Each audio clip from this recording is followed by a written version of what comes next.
Hello dear students, next हमने exercise 7.5 करनी है।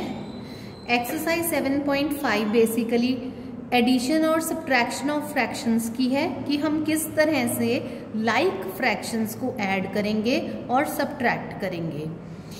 देखिए बेटा, फर्स्ट क्वेश्चन का जो ए पार्ट है इसमें हमने सबसे पहले फ्रैक्शंस लिखनी है, फिर हमने साइंस लगाने हैं प्लस का या माइनस का, देख के कि फ्रैक्शंस में एडिशन हो रही है या सब्ट्रैक्शन हो रही है।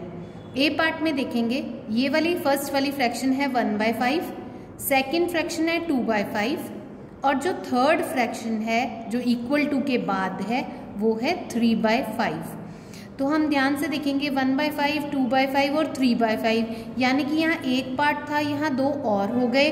तो जब हम इन दोनों फ्रैक्शंस को प्लस करेंगे तो हमारे पास फ्रैक्शन आएगी 3/5। तो देखिए 1/5 plus 2/5 is equal to 3/5। B part देखिए, ये पूरे पे शेडेड है, तो यानी ये पूरा होल है जिसको हम 1 कहते हैं। 1 और सेकंड जो फ्रैक्शन बनेगी वो बनेगी 3/5 और जो इक्वल टू के राइट साइड पे है वो बनेगी 2/5।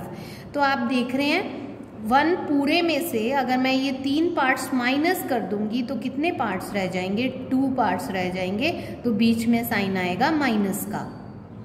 सी पार्ट देखिए, 2 शेडेड सर्कल्स हैं तो फ्रैक्शन बनेगी 2/6, सेकेंड फ्रैक्शन बनेगी 3/6, इक्वल टू के राइट साइड वाली फ्रैक्शन बनेगी 3 और 2 5 हो गए शेडेड पोर्शन, तो 5/6। तो देखिए बेटा, 2 शेडेड 3 और शेडेड मिलके कितने बन गए? 5 शेडेड। तो 2/6 plus 3/6 is equal to 5/6। Question number 2, second question में आपने सॉल्व करनी है फ्रैक्शंस। बी पार्ट देखिए, 8/15 प्लस 3/15। तो हम देख रहे हैं 8/15 और 3/15 लाइक फ्रैक्शंस हैं। तो लाइक फ्रैक्शंस को करने का क्या तरीका है? ऐड बेटा, जो डिनोमिनेटर है दोनों का कॉमन, उसको हमने कॉमन डिनोमिनेटर लिख लेना है, यानी कि यहाँ 15 तो हमने एक कॉमन डिनोमिनेटर 15 लिख लिया और न्यूमिनेटर्स को हमने अलग से ऐड करना है। तो 8 + 3 ऊपर आ गया और दोनों का कॉमन डिनोमिनेटर नीचे 15 आ गया। और हमें पता है 8 + 3 11 होता है, 11/15 इसका आंसर आ जाएगा। कुछ बच्चे क्या करते हैं, न्यूमिनेटर अलग से ऐड कर देते हैं और डिनोमिनेटर अलग से ऐड कर देते हैं, जो कि बिल्कुल रॉन्ग है। आपने क्या तरीका आजमाना है, न्यूमिनेटर तो आपने ऐड कर दिया, लेकिन जो उनका कॉमन डिनोमिनेटर है वो आपने एक ही बार लिखना है, तभी ये फ्रैक्शन बनेगी 11/15। ई पार्ट देखिए, 12/15 माइनस 7/15, तो दोनों का डिनोमिनेटर कॉमन है, तो आपने एक बार 15 लिख लिया और ऊपर आ जाएगा न्यूमिनेटर में 12 - 7, तो आंसर आ गया आपका 5/15। लेकिन ये अपनी लोएस्ट टर्म में नहीं है, अपनी सिंपलेस्ट फॉर्म में नहीं है, इसको हमने सिंपलेस्ट फॉर्म में कन्वर्ट करना है 5/5 से डिवाइड करके। तो आपका आंसर जो आएगा वो लोएस्ट टर्म में क्या आएगा? 1/3। जी पार्ट, 1 - 2/3।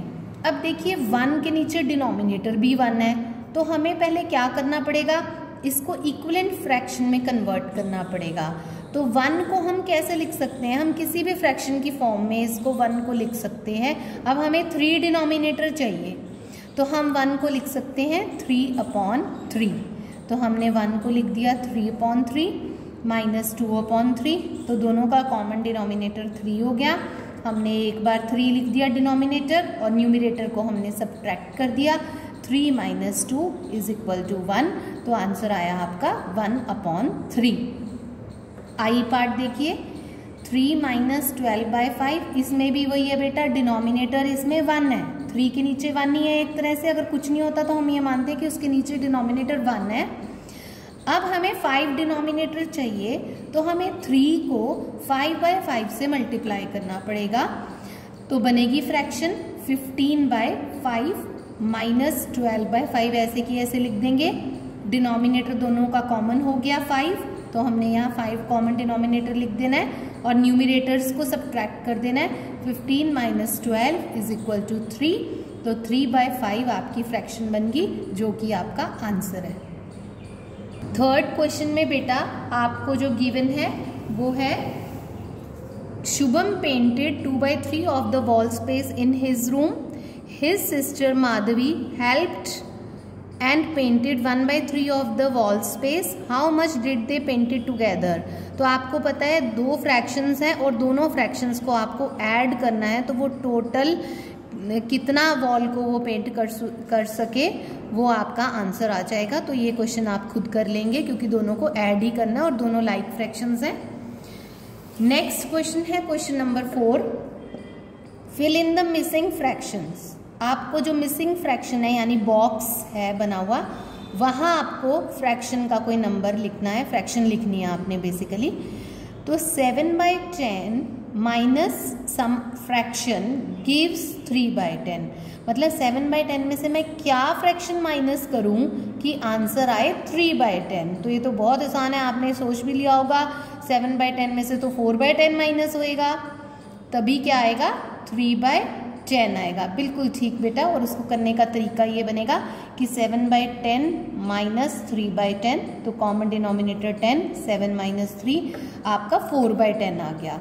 लेकिन 4/10 अपनी लोएस्ट टर्म में नहीं है, तो इसको आपने 2/2 से डिवाइड और कर लेना है, तो आंसर आ गया आपका 2/5। सी पार्ट देखिए, कुछ फ्रैक्शन है, उस फ्रैक्शन में से मैंने क्या माइनस करना है 3/6, ताकि आंसर आ जाए 3/6। यानी कि एक पर्टिकुलर फ्रैक्शन जो आपको निकालनी है उसमें से 3/6 को माइनस किया जाए तो 3/6 आ जाए। तो यस बेटा, दोनों को आपको ऐड करना है। 3/6 प्लस 3/6, 6 कॉमन डिनोमिनेटर, 3 प्लस 3 6, और 6/6 अपनी लोएस्ट टर्म में नहीं है, तो 6/6 को आपस में डिवाइड कर देंगे, तो आंसर आ गया आपका 1। डी पार्ट, फ्रैक्शन आपको निकालनी है, उस फ्रैक्शन में 5/27 को ऐड किया जाए तो आंसर क्या आ जाए 12/27।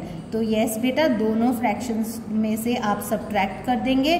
12/27 माइनस 5/27, जब आप माइनस करेंगे तो आपके पास आंसर आ जाएगा 7/27। Question number 5, Javed was given 5/7 of a basket of oranges. Javed को एक बास्केट में से 5/7 पार्ट ऑफ ऑरेंजेस को दिया गया, यानी कि एक बास्केट है जो ऑरेंजेस से फिल की हुई है, उसमें से 5/7 पार्ट जावेद को दे दिया गया है। What fraction of oranges was left in the basket? आपको बताना है किस फ्रैक्शन के ऑरेंजेस बास्केट में रह गए, यानी कि पूरे ऑरेंजेस कितने थे बेटा 1। हम टोटल को क्या लेते हैं, टोटल फ्रैक्शन को हम लेते हैं 1। तो इसका सॉल्यूशन कैसे करेंगे आप, total fraction of oranges in the basket, basket के अंदर कितने फ्रैक्शन थी ऑरेंजेस की, वो आ जाएगी 1। Fraction of oranges given to Javed, Javed को किस फ्रैक्शन में दिए गए oranges 5/7। Fraction of oranges left in the basket, basket के अंदर कितने ऑरेंजेस की फ्रैक्शन रह गई, तो हम क्या करेंगे, टोटल 1 थी, 1 में से क्या माइनस कर देंगे 5/7। और 1 क्योंकि क्या है बेटा, एक जो है फ्रैक्शन है जिसका न्यूमरेटर 1 है और डिनोमिनेटर भी 1, तो हम 1 को या तो 7/7 से मल्टीप्लाई कर देंगे तो वो 7/7 आ जाएगा।